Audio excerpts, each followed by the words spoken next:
Olá pessoal, como nós estamos trabalhando com o assunto de homeostasia e termorregulação, eu trouxe aqui para vocês um artigo da revista Science que fala um pouco sobre a questão da termorregulação em colônias de abelhas melíferas que estão associadas à produção de mel. Ok? Então, nesse artigo aqui, que eu vou disponibilizar para vocês no SIGA, eu vou tecer apenas alguns comentários sobre o artigo. E vocês vão poder se aprofundar mais através da leitura desse paper que vai estar disponível para os senhores. E para eu verificar se vocês compreenderam um pouco do artigo, no SIGA também vão estar disponíveis perguntas para os senhores em relação a esse artigo, ok? Mas são perguntas bem fáceis para responder e o artigo também é um artigo de fácil leitura. Então, o título do artigo em si seria Termorregulação de ninhos de abelhas, diversidade promove estabilidade. Um tema até muito interessante, verificar que a diversidade genética observada em abelhas operárias pode contribuir para uma atividade específica, como a questão da termorregulação do ninho das abelhas dentro da colmeia. Então isso é muito interessante. Então aqui os autores eles começam falando na introdução que as colônias de abelhas elas precisam manter a temperatura do ninho relativamente constante entre 32 e 36 graus Celsius, com uma temperatura ideal em torno de 35, ok? E os trabalhadores, no caso das abelhas operárias, elas regulam a temperatura fazendo o que? A ventilação do ar. No caso do ar quente para fora do ninho, quando a temperatura é percebida como sendo muito alta, uma temperatura elevada, e inversamente se agrupando e gerando calor metabólico, quando essa temperatura ela está muito baixa. Então, a questão que o artigo traz é a seguinte: a variação genética entre operárias ajuda as colônias a produzir uma resposta adequada e graduada às mudanças de temperatura, porque afinal de contas você pode ter uma colônia de abelhas com uma diversidade genética baixa. Isso ocorre quando a abelha rainha ela acasala com poucos, ou às vezes só com um único macho, que no caso é chamado de zangão. Por outro lado, quando você tem uma colmeia de abelhas com uma diversidade genética alta, provavelmente a abelha rainha ela se acasalou com um número variado de machos. Então ela teve vários parceiros e com isso ela gerou operárias oriundas aí de diferentes pais. Então, obviamente você vai ter aí uma diversidade genética maior. Então, os autores eles lançam mão de 3 experimentos para verificar essa hipótese. Então, aqui nós temos o primeiro experimento. Um pouco mais aqui abaixo nós temos o segundo experimento. E por último, aqui já na outra página, nós temos o terceiro experimento. Então, em relação ao primeiro experimento, os autores comparam algumas colônias, tá, que possuem uma diversidade genética menor com outras colônias que possuem uma diversidade genética maior e faz essa comparação com relação à variação da temperatura e o número de dias. Então, nós podemos observar aqui, em relação ao experimento número 1, essa imagem, como vocês podem observar aqui, temos a variação de temperatura e aqui o número de dias. No caso, nós temos aqui uma semana, ok? Então, o que nós podemos observar de imediato nesse gráfico é o seguinte: aqui em cima nós temos uma linha representando a diversidade genética mais significativa, essa linha aqui inferior, e a linha superior, digamos em negrito, representando uma diversidade genética menor, que ele coloca como sendo uniforme. Então, quando nós observamos aqui a variação de temperatura, o que nós podemos observar?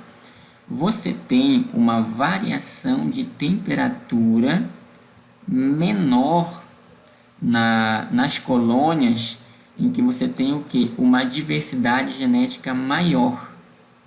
E ao contrário, você tem uma variação de temperatura maior nas colônias em que você tem uma diversidade genética menor.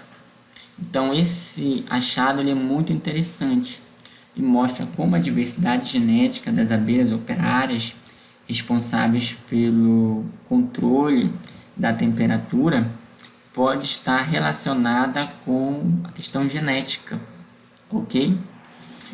Além disso, os dados estatísticos do trabalho também reforçam essa ideia, como nós podemos observar aqui, onde nós temos que a variância na temperatura das colônias com uma diversidade genética maior, ela é menor. Observem que olha esse valor aqui da variância.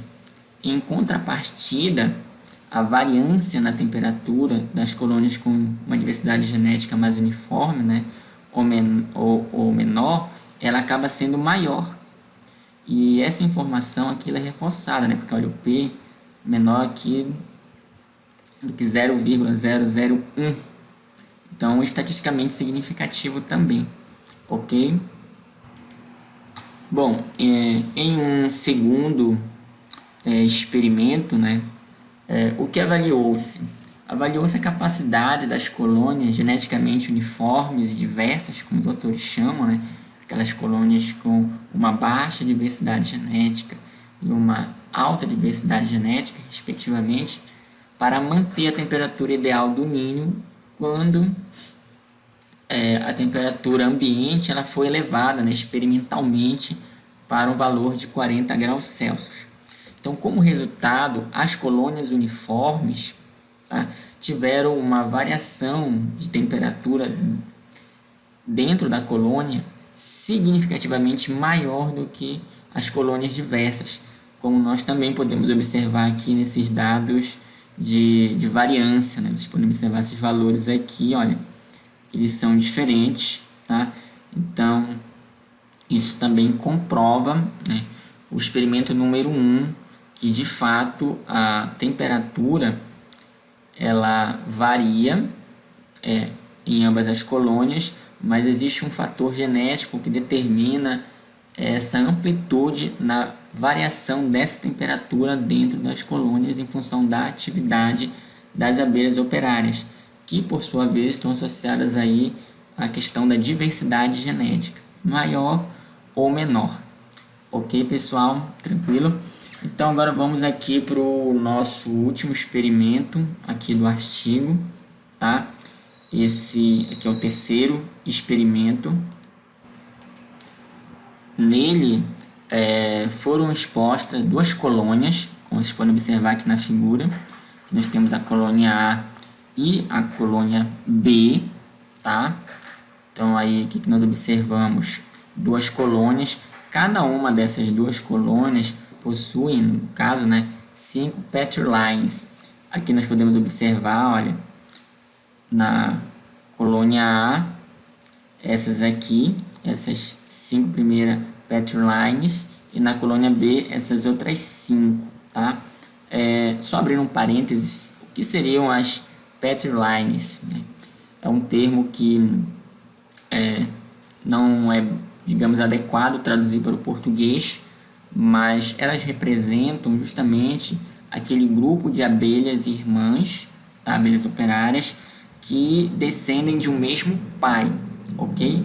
Então, meio que elas formam uma linhagem, porque elas são aparentadas, descendem de um mesmo pai, e isso evidencia uma relação entre elas. Então, é isso que nós podemos observar aqui nesse gráfico. Tudo bem? Então, aqui nós temos as duas colônias, cada uma delas com 5 Petri lines, tá? E essas colônias elas foram expostas a temperaturas crescentes, tanto a colônia A quanto a colônia B. Então, a temperatura aqui variando de 25 a 40 graus na colônia A e na colônia B de 26 a 40. Praticamente a mesma variação de temperatura aí nessas duas colônias, tá? E depois disso, né, depois dessa exposição a diferentes faixas de temperatura, houve uma coleta, né, de amostras de alguma dessas abelhas aí, dessas Petri lines. E essa coleta de amostras possibilitou justamente o que? Identificar se de fato esses grupos eram formados por abelhas aparentadas, através de um teste de paternidade que os autores fizeram, tá? Dessas abelhas operárias. E isso foi importante para identificar realmente se elas tinham algum vínculo genético, e com isso foi possível compreender melhor a diversidade genética dessas Petri lines dentro de cada uma dessas colônias, tá? Essa determinação da paternidade foi feita através de marcadores genéticos. No artigo ele detalha mais especificamente como foi feito esse trabalho, mas envolveu PCR, a utilização de primes, entre outros fatores, ok? Então vamos nos deter aqui às informações que o gráfico pode nos estar revelando. Então, como nós podemos observar aqui comparando as duas colônias, ok? Nós podemos observar o quê? Que em ambas as colônias testadas, algumas Petri lines se espalharam em proporções muito maiores do que outras, tá? Como nós podemos observar a A2 aqui, olha, e a A3 também na colônia A. Observem que, olha, de acordo com a variação de temperatura, você tem aqui um percentual de abelhas variando consideravelmente, tá? Quando a temperatura aumenta, você observa o número, ele decresce aqui. A gente pode estar aí observando.